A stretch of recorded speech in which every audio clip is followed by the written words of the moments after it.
वफाकी वज़ीर सीनियर रहनुमा तहरीक इंसाफ शफकत महमूद साहब हमारे साथ मौजूद हैं। अपोजिशन से उस कमेटी में मौजूद एहसन इकबाल साहब सीनियर रहनुमा नून लीग हमारे साथ मौजूद हैं। आप दोनों का बहुत शुक्रिया। शफकत महमूद साहब, सबसे पहले आपसे सबसे ज़्यादा जो सवाल उठा और आपने भी कहा कि नैब की वजह से जिस तरीके से नैब की कारकर्दगी रही, आपको लोगों को बड़ा नुकसान हुआ है उससे, आपके एहतसाब के अमल को, तो जो सबसे बड़ा मसला था वो गिरफ्तारी पर है।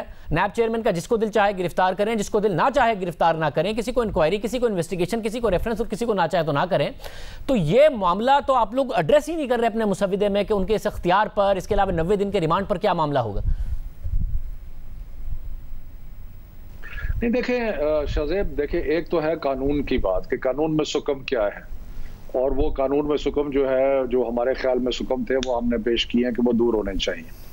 दूसरी इशू है कारकर्दगी का, क्योंकि कवानीन तो बन जाते हैं लेकिन कवानीन पे अमल दरामद जो है वो एक मेन इशू है।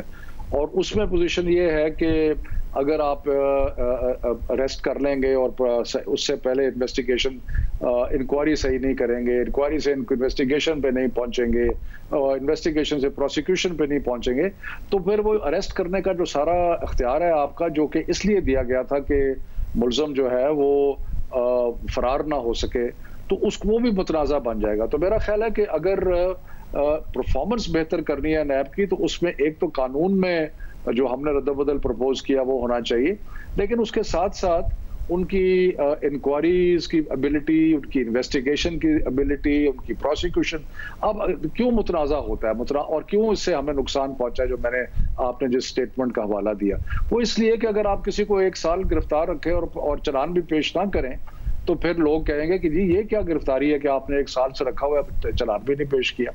तो हम समझते हैं कि इसके अंदर कानून के अलावा कारकर्दगी का बहुत सारा आंसर है। मगर कारकर्दगी और गिरफ्तारी दोनों नजर आया है कि आपस में लिंक्ड हैं, क्योंकि कारकर्दगी और कॉम्पिटेंस का मसला है। जब एलएनजी केस है या फिर आशियाना उठा के देखें, साद रफीक साहब का हालिया केस उठा के देखें, तो नजर आता है कि नैब के पास या तो कुछ होता नहीं है या फिर जो उनके इन्वेस्टिगेटर्स हैं उनमें सलाहियत नहीं होती है इतने कॉम्प्लिकेटेड कॉन्ट्रैक्ट को समझने की, जो कि एलएनजी का था। सवालात अगर आप देखें तो आपको एहसास होगा कि किस किस्म के सवालात किए जा रहे हैं। जब वो सलाहियत नहीं होती तो फिर ये गिरफ्तार करते हैं कि खुद मुलजिम से कुछ निकलवा लें, फिर जब मुलजिम से कुछ नहीं निकलता तो गिरफ्तार एक केस में किया गया। ऐसी मुतादिद मिसालें मौजूद हैं, मगर बना दिया गया एसिड बियॉन्ड मींस का केस, और फिर वो बंदा भुगतता रहे। महीनों लोग इस चक्कर में नैब की हिरासत में रहे और गिरफ्तार रहे। इस मामले को कैसे एड्रेस करेंगे? कॉम्पिटेंस से ही लिंक्ड है। देखिए, बात यह है शाहजेब के जब मैं ये कहता हूं कि इनकी जो कमजोरियां हैं उसकी वजह से एहतसाब का अमल मुतासर हुआ है, तो उसका मतलब है ही ये कि जो आप बात कर रहे हैं कि ये सब कुछ करने के साथ साथ जब नहीं कुछ करते और कोई नतीजा बरामद नहीं होता या चालान पेश नहीं होता या लोगों को प्रोसिक्यूशन सही नहीं होती और पनिशमेंट नहीं होती, तो बड़े बड़े चोर डाकू जो हैं वो बड़े हरे भरे हो के बाहर आ जाते हैं और वो इस सारे निज़ाम को गालियां बकते हैं और सुरखरू हो जाते हैं। तो अगर नैब के कवानीन का मतलब या नैब के अदारे का मतलब ऐसे लोगों को सुरखरू तो करना नहीं था जिन पे अरबों रुपए के करप्शन के इल्जाम है, तो मैंने यही कहा कि देखें, एक इशू है कि इसको कानून में कोई तब्दीली की जाए, वो हमने प्रपोज कर दी। लेकिन देखिए, आपने खुद जो मिसाल दी, भाई अरेस्ट उस वक्त करें कि जब आपके पास इंक्वायरी के बाद इन्वेस्टिगेशन का स्टेज और उसके बाद जब प्रोसिक्यूशन के स्टेज पे आप पहुंचते हैं और आप समझते हैं कि आपके पास इतनी एविडेंस मौजूद है कि आप एक प्लॉजिबल प्रोसिक्यूशन कर सकते हैं, तो जरूर अरेस्ट करें। सो अरेस्ट इटसेल्फ जो है उसका अख्तियार आर्बिट्री नजर आता है, लेकिन हमारे मुल्क में जहां एहतसाब नहीं होता वहां पे अरेस्ट की पावर जो है वो इटसेल्फ इशू नहीं है। इशू ये है कि उसको आप इस्तेमाल कैसे करते हैं। अगर उसको आप इस्तेमाल बगैर प्रॉपर इन्वेस्टिगेशन और प्रॉपर इंक्वायरी के करेंगे, तो फिर यकीनन यही होगा जो हो रहा है कि लोग बैठे रहते हैं और उन पर चालान नहीं होता। और मुझे यकीन है कि बहुत सारे ऐसे हैं जिन्होंने वाकई लूट मार की है, जिन्होंने वाकई नुकसान पहुंचाया मुल्क को, लेकिन वो भी अब नारे मार रहे हैं कि ये बड़ा बुरा अमल है और ये है वो है। सब इस बात को साबित होना था ना कि किसी ने लूट मार की है। अरबों रुपए की जाती करप्शन का इल्जाम तो बहुत सारे मुतादिद केसेस हैं जिनमें इन्होंने इतनी लंबी गिरफ्तार करके लोगों को रखा, उन पर जाती करप्शन का इल्जाम भी नहीं था अरबों रुपए का। साथ में गिरफ्तार करना क्यों है, ईसीएल में डाल दें। ज्यादातर लोग जो गिरफ्तार किए गए वो थे जो पेश हो रहे थे, मुल्क से बाहर से वापस आ गए थे। एहसन इकबाल साहब भी पेश होने के लिए, तो उसके बावजूद गिरफ्तार किया। अगर इनके पास इन्वेस्टिगेशन के बाद बहुत ज्यादा एविडेंस मौजूद है तो प्रोसिक्यूट करें, मुजरिम साबित करें और उसके बाद अदालत खुद सजा दे देगी, इन्होंने क्यों गिरफ्तार करना है? क्यों नहीं आप कदगन लगा रहे इस बात पर कि भाई ये गिरफ्तारी क्यों करनी है? अगर एक इंसान पेश हो रहा है आपके सामने, क्यों उसकी आपने आज़ादी सलब करनी है? नहीं, मेरा ख्याल है कि हम किसी तरह के जो पावर को डाइल्यूट करने के हक में नहीं है, लेकिन हम पावर के प्रॉपर इस्तेमाल करने के हक में है। और जो हमने बिजनेसमैन और सिविल सर्वेंट्स के लिए प्रपोज किया वो इसलिए है कि प्रोसीजरल चीज़ों की वजह से जो हुकूमत का निज़ाम मफलूज हो रहा था और टैक्सेशन और बाकी मामलात की वजह से जिसमें नैब घुस रही थी, उसकी वजह से बिजनेस कम्युनिटी जो है अफेक्ट हो रही थी। अदरवाइज हम समझते हैं कि नैब के कवानीन सख्त होने चाहिए, लेकिन उनका इस्तेमाल सही होना चाहिए। मतलब अगर कवानीन सख्त हो और किस तरीके से आप मुझे बताइए कि उसमें जो इस्तेमाल है वो सही आप मुमकिन बना सकेंगे? आप जैसी शख्सियत जिन पर कोई इल्ज़ाम नहीं है, कल को अगर आपकी हुकूमत ना हो, नैब आपको गिरफ्तार कर ले, आप पर इल्ज़ाम लगा दे, उसके बाद आपको ये जस्टिफाई करना पड़े कि जी आपके जो फला रिश्तेदार हैं उसके जो असासे हैं असल में वो आपके असासे हैं, फिर इंक्वायरी की स्टेज पर बात पब्लिक कर दी जाए, फिर मीडिया पर खबरें लीक कर दी जाएँ और आप पर और आपकी फैमिली पर उस सबके बाद क्या गुजरेगी, और बाद में पता चले कि जी आपकी गिरफ्तारी गलत हुई थी और आला अदालतें, मगर वो जो 1-1.5 साल 2 साल आपकी रिश्तेदारों पर, आप पर, आपके घर वालों पर गुजरेगा, वो कितना ज़्यादा बुरा होगा जिसके बारे में अदालतें लिख रही हैं कि इंसान भुगतता है। देखिए, मैं आपकी सारी बातों से तकरीबन एग्री करता हूं। देखिए, बात यह है कि जो मैंने पहले गुजारिश की थी और दूसरे प्रोग्रामों में भी कह चुका हूं, पब्लिकली भी कह चुका हूं कि सब चीज़ का नुकसान जो है हमारे गवर्नमेंट को क्यों हमें नुकसान हुआ है कि हमारा जो मैनिफेस्टो था, जो मंशूर था, जो हमारे अहदाफ हैं, वो इस मुल्क में एक बेलाग किस्म की एहतसाब का अमल है। जिन लोगों ने इस कौम को लूटा है उनका पूछगिछ होनी चाहिए, उनको सजा मिलनी चाहिए, क्योंकि करप्शन ने बर्बाद कर दिया है इस मुल्क को। लेकिन ये जो आप मुख्तलिफ चीज़ें बता रहे हैं कि इन्वेस्टिगेशन सही नहीं होती, प्रेस रिलीजेस कर देते हैं, बाकी मैं तो आपको पहले से कह रहा हूँ कि ये जो कारकर्दगी है नैब की, असल इशू मेरे नज़र में कारकर्दगी है। साथ साथ 2 चीज़ें ऐसी थी जिनमें हमने महसूस किया कि, और उस प्रोसीजर लैब्स में पॉलिटिशियन भी आ जाते हैं, तो हमने महसूस किया कि इनका मिसयूज है, तो वो हमने अपने मसवदे में पेश कर दिया। और शफकत साहब, उम्मीद की जाए कि आपका और अपोजिशन का कंसेंसस हो जाएगा इस आम मामले पर? मैं आपको एक चीज कह सकता हूं शाहजेब, ब्रॉडली, कि अगर तो अपोजिशन ने ऐसा मसवदा पेश किया जिससे समझें कि नैब का जो कानून है वो बिल्कुल ही मफलूज होकर रह गया और ये एहतसाब का अमल जो है वो अंग्रेजी में कहते हैं comes to a grinding halt, तो वो हमें बिल्कुल एक्सेप्टेबल नहीं होगा। ये तो मैं आपको क्लैरिटी से कह सकता हूँ।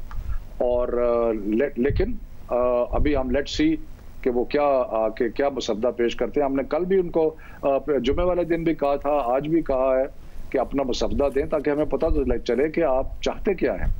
तो वो अभी तक हमें मौसूल नहीं हुआ, और जब वो मिलेगा तो फिर मैं उसको ज़्यादा, लेकिन मैं अमूमी तौर पे आपको कह सकता हूँ कि अगर कोई ऐसा मसवदा आया जिससे ये हुआ। देखे ना, एक और चीज़ भी है शाहजेब, जरा ज़हन में रखने की ज़रूरत है कि जो फैटफ के कानून है जिनके साथ नथी किया जा रहा है अपोजिशन के कुछ लोगों की तरफ से इस नैब के कानून को, फैटफ के कानून ऐसे हैं जो पाकिस्तान के लिए पास करना ज़रूरी है। वो कोई तहरीक इंसाफ का या किसी का, वो पाकिस्तान का एजेंडा है, पाकिस्तान को करना है।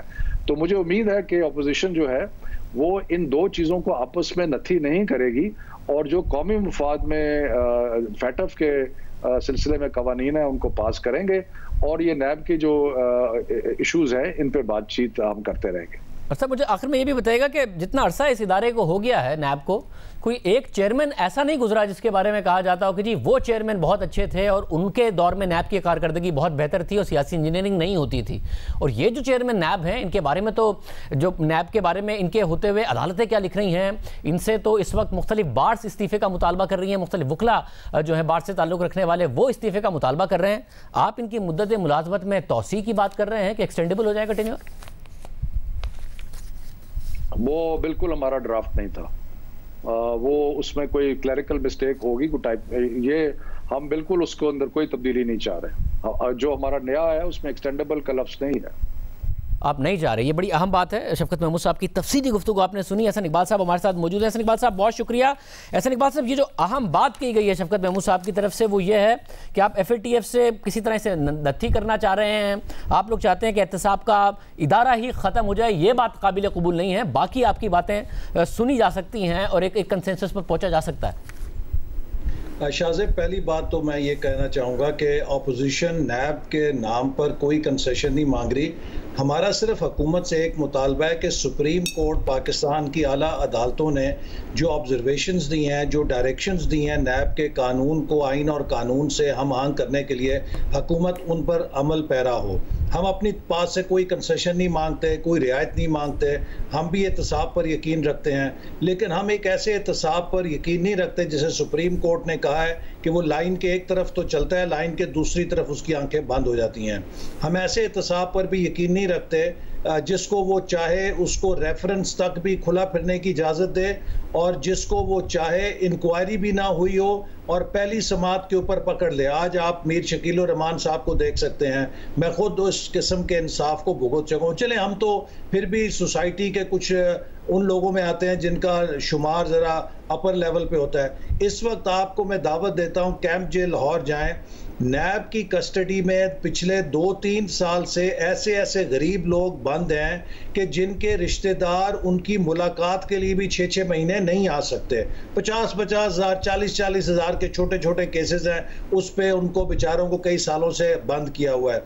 तो ये एक बड़ा बेरहम सा कानून है। और ये जो शफकत साहब कह रहे हैं कि जी प्रोसीजर नहीं ठीक, भाई आप तो सारे आए एहतसाब के नाम पे थे। अगर आप एहतसाब का एजेंडा था तो आपको तो चाहिए था पहले ही महीने में नैब को बुला के कहते कि आपको प्रोसिक्यूशन के लिए क्या वसाइल चाहिए, आपकी क्या बॉटलनेक्स हैं। हम चाहते हैं कि आपको अपने काम में मुकम्मल तौर पे हम प्रोफेशनल करें ताकि आप हमारा एजेंडा मुकम्मल करें।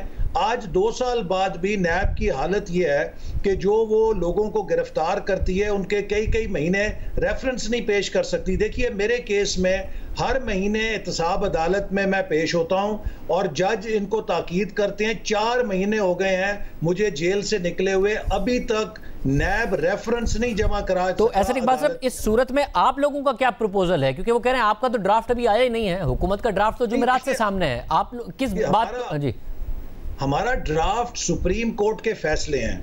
हम कहते हैं कि जो अदालतों ने हदायत दी हैं, मिसाल के तौर पे रिमांड जो है वो एक गैर आइनी और गैर कानूनी है कि आपके CRPC में 14 दिन का रिमांड है, यहाँ पे 90 दिन का है। फिर इन्होंने FATF को जोड़ दिया बीच में। अभी ये कह रहे थे नेशनल वो हमारा एजेंडा है।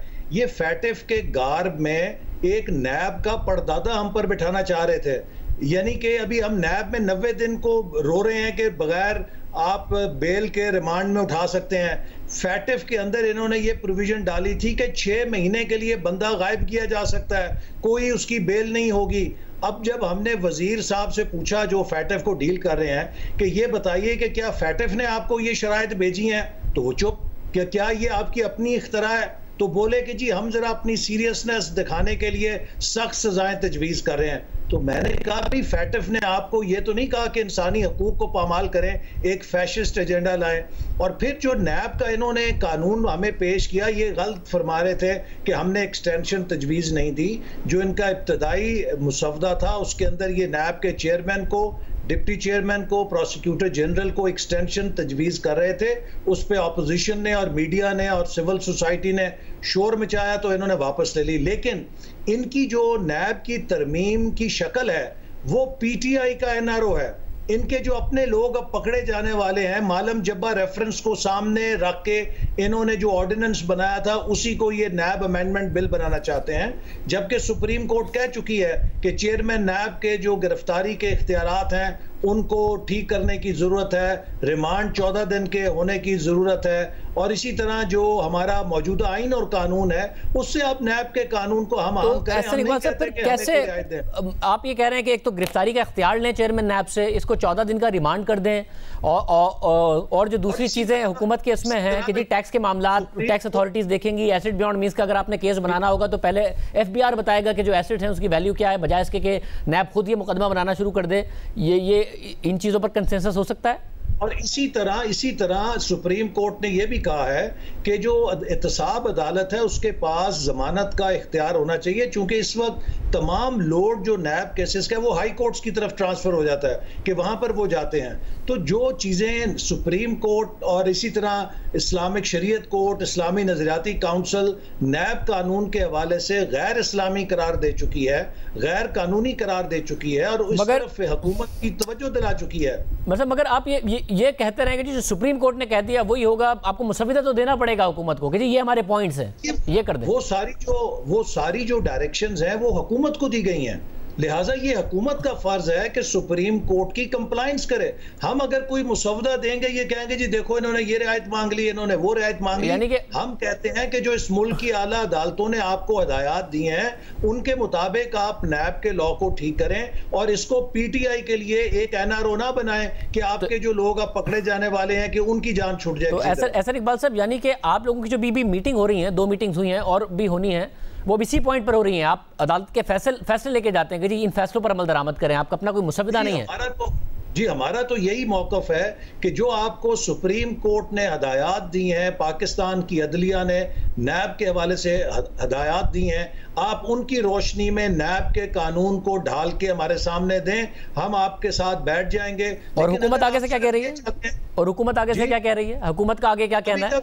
अभी तक जो हुकूमत ने लास्ट ड्राफ्ट दिया था वो तो मैंने जैसे कहा कि वो पीटीआई का एनआरओ था कि जो पीटीआई के मुमकिन बंदे पकड़े जाने वाले हैं उनके रेफरेंसों को सामने रख के बनाया गया कि उनकी जान छुड़ाई जा सके। लेकिन हम ये कहते हैं कि इसके अंदर सब लोगों के बुनियादी हकूक जो हैं उन्हें डिफेंड किया जाए। देखिए इस वक्त क्या है, नैब के साथ बिजनेस बंद है, इन्वेस्टर भाग गया है, हर बंदे को हैरेस किया जा रहा है, ना किसी दफ्तर में कोई फैसला हो रहा है, मुल्क प्रैक्टिकली जैम हो चुका है जिस तरह ये मिसयूज कर रहे हैं और हैरेसमेंट कर रहे हैं नैब के कानून की। बहुत शुक्रिया हसन इकबाल साहब हमारे साथ मौजूद।